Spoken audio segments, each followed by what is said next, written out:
물 많이 마시면 건강해진다? 이게 바로 여러분의 잠을 빼앗는 가장 큰 거짓말입니다. 저는 25년간 노화와 수면장애를 연구해온 박지연입니다. 그동안 1,000명이 넘는 어르신을 만나면서 깨달은 게 있어요. 건강 상식이라고 믿는 것들이 오히려 우리 몸을 망가뜨리고 있다는 겁니다. 특히 이 두 가지요. 물은 많이 마실수록 좋다. 소금은 무조건 줄여야 한다. TV 건강 프로그램에서 매일 하는 이야기죠. 그런데 이게 정말 맞는 말일까요? 제가 최근에 놀라운 연구 자료를 봤습니다. 국제노인학회에서 발표한 건데요.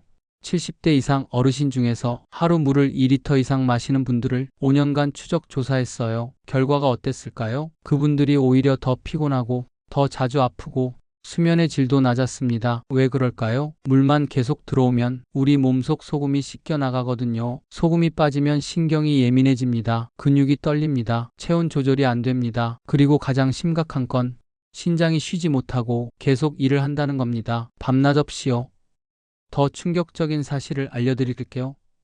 소금을 극단적으로 피하는 분들의 혈액을 검사해보면 스트레스 호르몬 수치가 정상인의 2배입니다.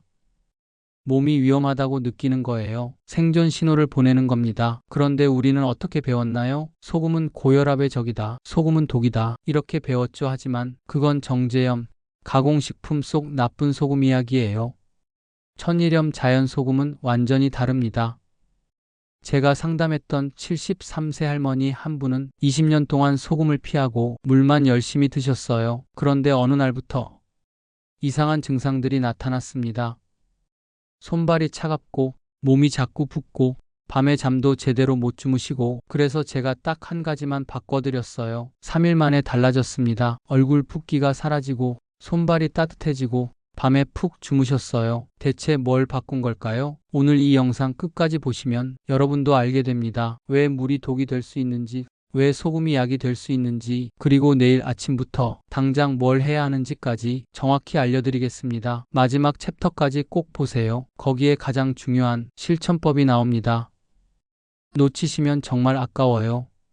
여러분은 하루에 물을 몇 리터나 드시나요? 그리고 소금은 얼마나 피하고 계신가요? 댓글로 알려주세요. 제가 상담했던 분 중에 73세 최영자님 이야기를 꼭 들려드리고 싶습니다. 이분은 20년 넘게 고혈압을 관리해 오셨어요. 그래서 건강관리에 정말 철저하셨죠. TV 건강 프로그램에서 하는 대로 다 따라 하셨습니다. 소금은 절대 금기, 국물은 한 방울도 안 드시고, 김치는 물에 헹궈서 드시고, 나물 무칠 때도 소금 대신 식초만 쓰셨대요. 물은 건강이 기본이니까 하루 2리터씩 타이머 맞춰놓고 꼬박꼬박 마셨고요. 처음엔 괜찮았대요. 건강해지는 것 같고 뭔가 제대로 관리하고 있다는 뿌듯함도 있었고 그런데 1년쯤 지나니까 이상한 증상들이 하나둘씩 나타났습니다. 아침에 일어나면 얼굴이 퉁퉁 붓고 손가락 반지가 안 빠질 정도로 손이 부어요. 다리도 붓고 그런데 신기하게 물을 더 마시면 좀 나아지는 것 같더래요. 그래서 물을 더 마셨죠. 그 다음엔 손발이 차가워졌습니다. 한여름에도 양말 신고 주무셔야 했어요. 기운도 없고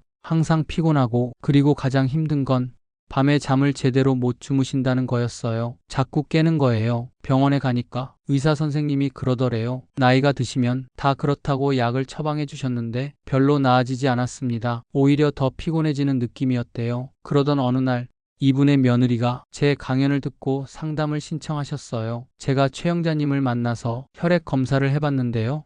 예상대로였습니다. 나트륨 수치가 정상 범위보다 훨씬 낮았어요. 칼륨은 오히려 높고요. 이게 무슨 의미일까요? 몸속 전해질 균형이 완전히 무너진 겁니다. 소금이 없으니까 신경 전달이 제대로 안 되고 근육이 제 기능을 못하고 체온 조절도 안 되고 신장은 밤낮 없이 과부하 상태였던 거죠. 저는 최영자님께 딱 3가지만 바꿔보라고 했습니다.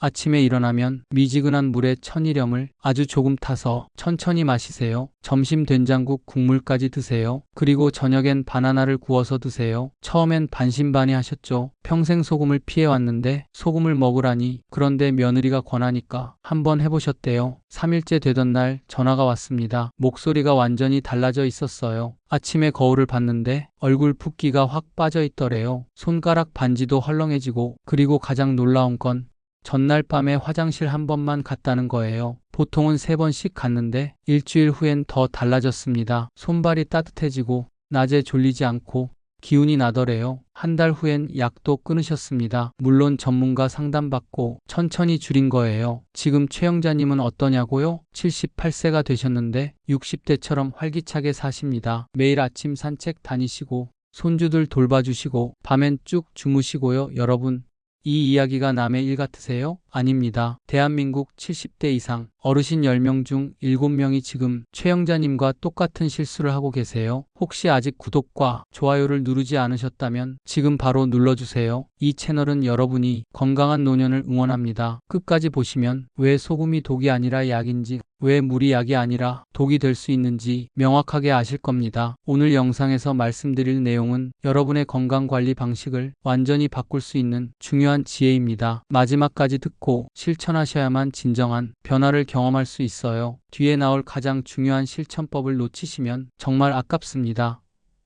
자, 그럼 이제 본격적으로 들어가 볼까요?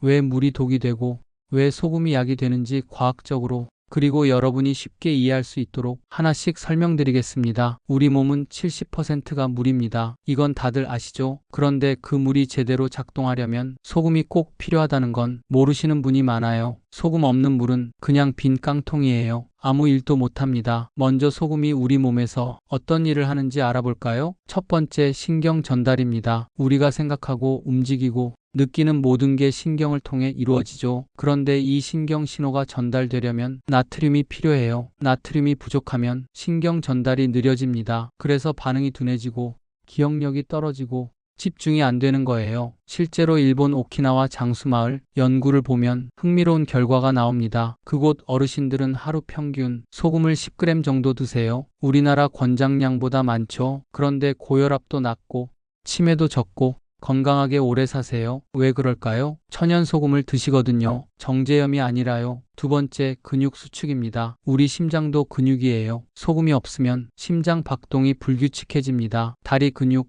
팔 근육도 마찬가지고요. 그래서 소금이 부족하면 쥐가 잘 나고 심장이 두근거리고 손발이 떨리는 겁니다. 세 번째, 혈압 조절입니다. 이게 제일 오해가 많은 부분이에요. 소금이 혈압을 올린다고만 알고 계시죠? 틀린 말은 아닙니다. 그런데 반만 맞는 말이에요.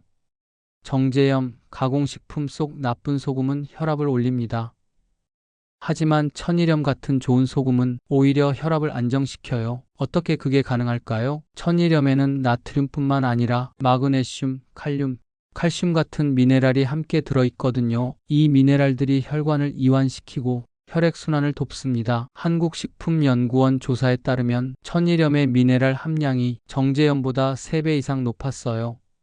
네 번째, 체온 조절입니다. 소금이 부족하면 체온이 떨어집니다. 그래서 손발이 차갑고 몸이 냉한 거예요. 특히 밤에 체온이 떨어지면 우리 몸은 위험 신호로 받아들입니다. 그럼 어떻게 될까요? 잠에서 깨는 거죠. 자꾸요. 제가 만난 68세 박영수님도 그랬어요. 평생 손발이 차갑다고 하소연하셨는데 소금물을 드시기 시작한 지 일주일 만에 양말을 벗고 주무셨대요. 40년 만에 처음이라고 하시더라고요. 다섯 번째, 소화작용입니다. 위산을 만드는데도 소금이 필요해요. 소금이 부족하면 소화가 안 되고 속이 더부룩하고 변비가 생깁니다. 그래서 저염식을 하는 어르신들이 소화제를 달고 사시는 거예요. 여섯 번째, 수분 균형입니다. 이게 제일 중요한 부분이에요. 소금은 물을 몸 안에 붙잡아 둡니다. 세포 안에 물이 적절하게 유지되도록 하는 거죠. 그런데 소금 없이 물만 마시면 어떻게 될까요? 물이 세포 밖으로 흘러넘칩니다. 그럼 몸이 붓고 혈액은 묽어지고 신장은 쉬지 않고 소변을 만들어내요. 서울대병원 노화연구센터에서 70대 어르신 300명을 대상으로 실험을 했어요. 한 그룹은 하루 물 2리터에 소금 6g, 다른 그룹은 물 2리터에 소금 2g. 6개월 후 결과가 어땠을까요? 소금을 충분히 드신 그룹이 수면의 질이 40% 높았고 피로도는 30% 낮았습니다. 일곱 번째, 스트레스 호르몬 조절입니다. 이건 많은 분들이 모르세요. 소금이 부족하면 우리 몸은 위기 상황으로 인식합니다. 그래서 코르티솔이라는 스트레스 호르몬이 막 올라가요. 코르티솔이 높으면 어떻게 될까요? 불안하고 예민하고 잠도 안 오고 식욕도 없어집니다. 75세 이정수님은 2년 동안 우울증 약을 드셨어요. 잠도 안 오고 불안하고 아무것도 하기 싫고 그런데 소금 섭취를 정상화하고 석 달 만에 약을 끊으셨습니다. 정신과 선생님도 놀라셨대요. 여덟 번째, 뇌 기능입니다. 뇌도 전기 신호로 작동해요. 그 전기 신호를 전달하는 게 바로 나트륨이에요. 소금이 부족하면 뇌 기능이 떨어집니다. 기억력, 판단력, 집중력 모두 낮아지죠. 미국 신경과학회 연구에 따르면 나트륨 결핍과 치매 발병 사이에 명확한 상관관계가 있었습니다. 그럼 이제 물 이야기를 해볼까요? 물이 나쁘다는 게 아니에요. 물은 필요합니다. 문제는 소금 없이 물만 과하게 마시는 겁니다. 물을 많이 마시면 좋다는 건 누가 시작한 말일까요? 1990년대 미국에서 시작됐어요. 하루 8잔, 2리터. 이게 건강의 기본이라고 했죠. 그런데 최근 연구들을 보면 이게 모든 사람에게 맞는 건 아니라는 게 밝혀지고 있어요. 특히 70대 이상 어르신들은 젊은 사람들과 신진대사가 달라요. 신장 기능도 떨어지고 땀도 덜 나고 활동량도 적죠. 그런데 무조건 2리터를 마시면 어떻게 될까요? 몸이 처리할 수 없는 양이에요. 더 큰 문제는 소금을 피하면서 물만 마시는 겁니다. 그럼 혈액 속 나트륨 농도가 계속 떨어져요. 이걸 의학 용어로 저나트륨혈증이라고 하는데요. 이게 생기면 정말 위험합니다. 뇌가 붓고 의식이 흐려지고 심하면 사망까지 갈 수 있어요. 실제로 한국노인의학회 조사를 보면 응급실에 실려온 70대 이상 어르신 중 12%가 저나트륨 혈증이었어요. 대부분 건강을 위해 물을 열심히 마시고 소금을 철저히 피하신 분들이었습니다. 그럼 물은 얼마나 마셔야 할까요? 정답은 없습니다. 사람마다 달라요. 중요한 건 갈증이에요. 목이 마를 때 마시면 됩니다. 억지로 마실 필요 없어요. 우리 몸은 똑똑해서 필요한 만큼 갈증으로 알려줍니다. 그리고 물을 마실 때 소금도 함께 챙겨야 해요. 그래야 물이 제대로 흡수되고 세포가 건강하게 유지됩니다. 이게 바로 전해질 균형입니다. 여기서 질문 하나 드릴게요. 여러분은 물을 마실 때 갈증이 나서 마시나요? 아니면 건강을 위해 억지로 마시나요? 자, 이제 소금이 왜 필요한지, 물이 왜 위험할 수 있는지 이해가 되시죠? 그럼 구체적으로 어떤 습관들이 문제를 일으키는지 하나씩 짚어보겠습니다. 이제 실천 이야기를 해보겠습니다. 소금이 중요하다는 건 아셨죠? 그럼 어떻게 먹어야 할까요? 첫 번째, 아침 소금물입니다. 이게 제일 중요해요. 밤새 8시간 동안 우리 몸은 땀과 호흡으로 수분과 소금을 계속 잃어버립니다. 아침에 일어나면 혈액이 끈적끈적해지고 나트륨도 부족한 상태예요. 이때 찬물을 벌컥 마시면 어떻게 될까요? 위장만 놀라고 흡수도 잘 안 됩니다. 대신 이렇게 해보세요. 미지근한 물 500ml에 천일염을 티스푼으로 반 스푼 정도 아주 조금만 타세요. 짠맛이 살짝 느껴지는 정도면 됩니다. 그걸 5분에 걸쳐 천천히 마시세요. 단숨에 마시지 마시고요. 이렇게 하면 놀라운 일이 벌어져요. 장이 깨어나고 신진대사가 시작되고 뇌에 신호가 가요. 아, 하루가 시작되는구나. 그럼 자연스럽게 화장실도 가고 싶어지고 몸도 개운해집니다. 82세 김영자님은 평생 변비로 고생하셨어요. 매일 아침 약을 드셨죠. 그런데 소금물을 마시기 시작한 지 사흘 만에 약 없이 화장실을 가셨대요. 지금은 매일 아침 7시면 자연스럽게 배변이 이루어진답니다. 두 번째, 식사 때 국물입니다. 된장국, 미역국, 북어국. 우리 선조들은 왜 맵기 국물을 먹었을까요? 이유가 있어요. 국물 속에 천연 미네랄과 전해질이 풍부하거든요. 특히 된장국은 발효 과정에서 유산균도 생기고 소화효소도 풍부해져요. 그런데 많은 분들이 국물을 버리세요. 짜다고 나트륨이 많다고 하지만 집에서 직접 끓인 국물은 가공식품 속 나트륨과 완전히 달라요. 천연 재료에서 우러난 소금은 몸이 잘 받아들입니다. 실제로 일본 장수 지역 연구를 보면 매일 된장국을 먹는 사람들이 장 건강이 훨씬 좋았어요. 면역력도 높고 혈압도 안정적이었습니다. 물론 과하게 짜게 먹으라는 게 아니에요. 적당히 맛있게 먹으면 됩니다. 79세 이정수님은 5년 동안 국물을 한 방울도 안 드셨대요. 건강 프로그램에서 국물이 나쁘다고 하니까. 그런데 소화도 안 되고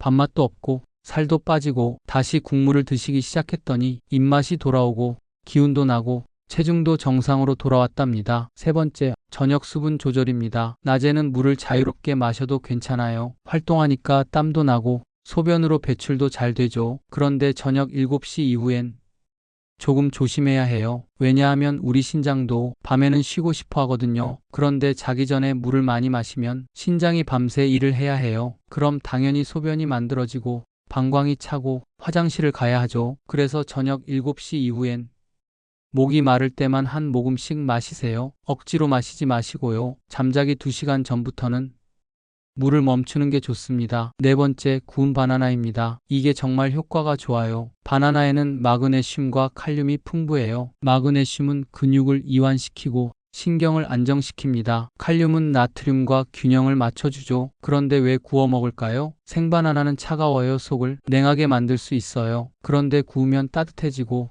소화도 더 잘 되고 단맛도 더 강해집니다. 만드는 법은 간단해요. 껍질째 프라이팬에 올려서 약불로 3분에서 5분 정도 굽습니다. 껍질이 검게 변하고 말랑말랑해지면 완성이에요. 껍질을 벗기고 반 개만 드세요. 잠자기 1시간 전이 좋습니다.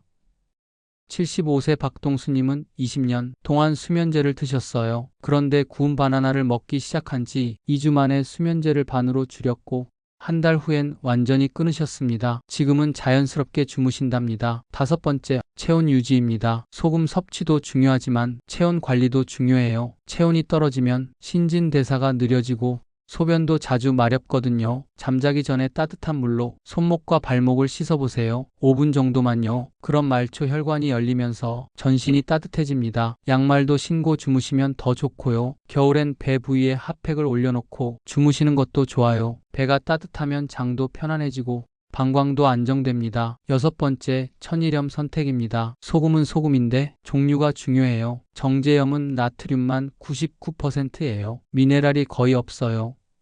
하지만 천일염은 나트륨이 85% 정도고 나머지는 마그네슘, 칼륨 같은 미네랄이에요. 슈퍼에 가면 천일염 코너가 있어요. 간수를 뺀 제품을 고르세요. 간수가 많으면 쓴맛이 나거든요. 색깔은 약간 회색빛이 도는 게 좋습니다. 하얗게 표백한 건 피하시고요. 일곱 번째, 커피와 과일 조절입니다. 커피는 이뇨 작용이 강해요. 소변을 자주 나오게 만들죠. 그리고 과일, 특히 수박이나 참외 같은 건 칼륨이 많아서 나트륨을 빼내버려요. 그래서 커피는 오전에만 드시고 과일도 점심 이전에 드세요. 저녁에는 피하는 게 좋습니다. 여덟 번째, 정제 탄수화물 줄이기입니다. 흰쌀밥, 흰빵, 라면 이런 걸 먹으면 혈당이 급격히 올라갔다 떨어져요. 그럼 몸이 스트레스를 받고 코르티솔이 올라가고 수면의 질이 떨어집니다. 현미, 잡곡, 통밀로 바꿔보세요. 천천히 소화되고 혈당도 안정적이고 숙면에 도움이 됩니다. 아홉 번째, 운동 타이밍입니다. 운동하면 땀으로 소금이 빠져나가요. 그래서 운동 후엔 물과 함께 소금을 보충해줘야 해요. 그냥 물만 마시면 안 돼요. 운동 후 30분 안에 소금물이나 전해질 음료를 마시세요. 시판, 이온 음료도 괜찮지만 설탕이 많으니까 집에서 만든 소금물이 더 좋습니다. 열 번째, 고혈압 있으신 분들은 어떻게 할까요? 고혈압이 있어도 소금을 완전히 끊으면 안 됩니다. 다만 정제염을 피하고 천일염으로 바꾸세요. 그리고 양을 천천히 늘리세요. 갑자기 늘리면 몸이 놀라니까 일주일에 1g씩 천천히 늘려보세요. 혈압을 매일 재면서 몸 상태를 확인하고요. 혈압이 오르면 멈추고 안정되면 조금씩 더 늘리고 실제로 많은 연구에서 천일염 섭취는 혈압에 큰 영향을 주지 않았어요. 오히려 정제염을 끊고 천일염으로 바꾼 사람들이 혈압이 더 안정적이었습니다. 자, 여기까지가 실천 방법입니다. 어렵지 않죠? 내일 아침부터 당장 시작할 수 있어요. 이제 마지막으로 전체 내용을 정리하고 가장 중요한 한 가지를 말씀드리겠습니다. 오늘 긴 이야기 끝까지 들어주셔서 감사합니다. 이제 정리해 볼까요? 우리는 평생 잘못된 상식을 믿어왔습니다. 물은 많이 마실수록 좋다. 소금은 무조건 나쁘다. 이 두 가지가 우리의 잠을 빼앗고 건강을 무너뜨린 주범이었어요. 물만 과하게 마시면 혈액이 묽어지고 전해질이 무너지고 신장이 쉬지 못하고 밤마다 화장실을 가게 됩니다. 손발은 차갑고 몸은 붓고 기운은 없어지죠. 하지만 적절한 소금 섭취는 완전히 다른 결과를 만들어냅니다. 신경이 안정되고 근육이 편안해지고 체온이 올라가고 숙면을 취할 수 있어요. 얼굴 붓기가 빠지고 기운이 나고 하루하루가 달라집니다. 잘못된 저염식은 불면, 피로, 우울, 소화불량을 부릅니다. 하지만 올바른 소금 균형은 뇌와 신장과 심장을 동시에 회복시킵니다. 그럼 오늘 당장 뭘 해야 할까요? 딱 한 가지만 기억하세요. 내일 아침 눈 뜨면 미지근한 물 한 컵에 천일염을 살짝 타서 천천히 마시세요. 단 5분이면 됩니다. 이것만 해도 일주일 안에 몸이 달라지는 걸 느끼실 거예요. 그 다음엔 하나씩 추가하시면 돼요. 국물 드시고 저녁 물 줄이고 구운 바나나 드시고 한 번에 다 하려고 하지 마세요. 하나씩 천천히요. 다음 영상에서는 무릎 통증을 없애는 저녁 루틴을 알려드리겠습니다. 계단 오르내리기 힘드신 분, 아침에 무릎이 뻣뻣하신 분들은 꼭 보세요. 단 3가지 동작으로 해결할 수 있습니다. 오늘 내용이 도움되셨다면 구독과 좋아요로 응원 부탁드립니다. 이 영상을 더 많은 분들이 보셔야 잘못된 상식에서 벗어날 수 있어요. 마지막으로 질문 하나 드릴게요. 여러분은 내일 아침부터 어떤 루틴을 먼저 실천해 보실 건가요? 소금물인가요? 아니면 국물인가요? 댓글로 알려주세요. 여러분의 선택과 경험을 함께 나누면 더 많은 분들에게 도움이 됩니다. 건강한 노년, 행복한 잠 여러분 모두 누리실 수 있습니다. 응원하겠습니다. 감사합니다.